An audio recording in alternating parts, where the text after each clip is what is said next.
زنفیره جمادیلووا 17 سال با مردی که حالا قاتلش میدانند زندگی کرد. به گفته نزدیکان شوهرش نورلان جمادیلوف پیوسته او را عذاب میداد و لط و کوب میکرد. پیوندانش میگویند اکثر وقت در بدن او آثار ضربالت دیده میشد. جنجال آخرین شوهر با زنفیره با مرگ انجامید. زمانی که زنفیره در آغل گاو میدوشید، نورلان جمادیلوف با کارد به او حمله کرد. او پیوسته مادرم را میزد و آزار میداد، اما مادرم صبر میکرد و از خانه بیرون نمیشد. از خورده یاد دارم که احوال چنین بود. ما فکر میکردیم که این یک کاری عادی است. به ما میگفتند در همه خانواده ها چنین چیز هست.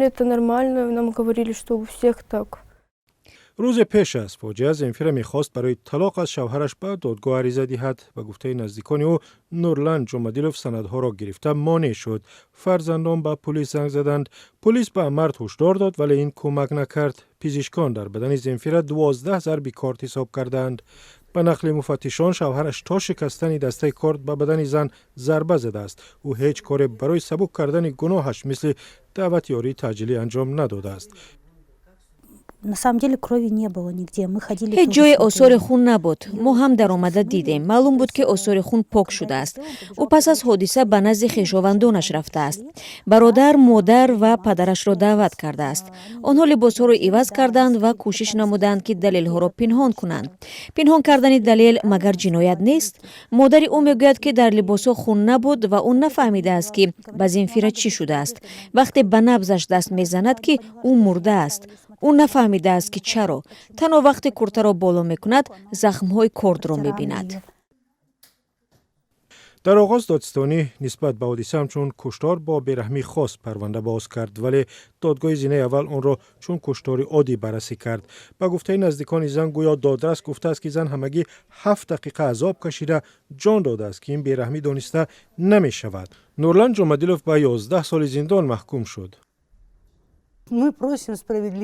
ما نمیگوییم که او را پرانند یا به دار کشند. ما تنها عدالت میخواهیم. من خودم مادر 4 دختر هستم و میخواهم که بسیار مادران هنگام به شوهر دادن دخترانشان خاطر جمع باشند که او را نمیکشند. تا اینکه این گونه مردکچه ها که این فکرها را در سر دارند بترسند که اگر حاضر او را کشم مرا 20 سال حبس میکنند. حالا او حق دارد که پیش از مهلت آزاد شود.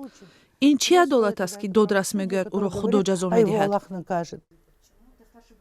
نزدیکان زنفیره میگویند این حرف را که او را خدا جزا داد و شما با نزدیکانش سازش کنید دادرس پرونده با آنها گفته است.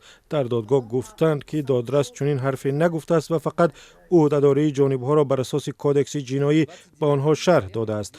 با گفته تیلک اوتاروف سخنگوی دادگاه چوی قرقیزستان پرونده در مرحله بررسی قرار دارد. مادر نورلان درباره این حادثه نظری دیگر دارد. شهرکل خوشنامان زنفیره گفت برعکس همسرش پسری او را عذاب میداد و نورلان به خاطر کودکان او را تحمل میکرد.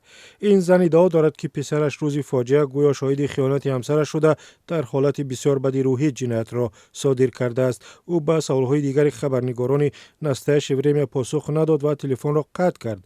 وکیل دفاع نورلان جمادیلوف نیز از شرح حادثه خودداری کرد.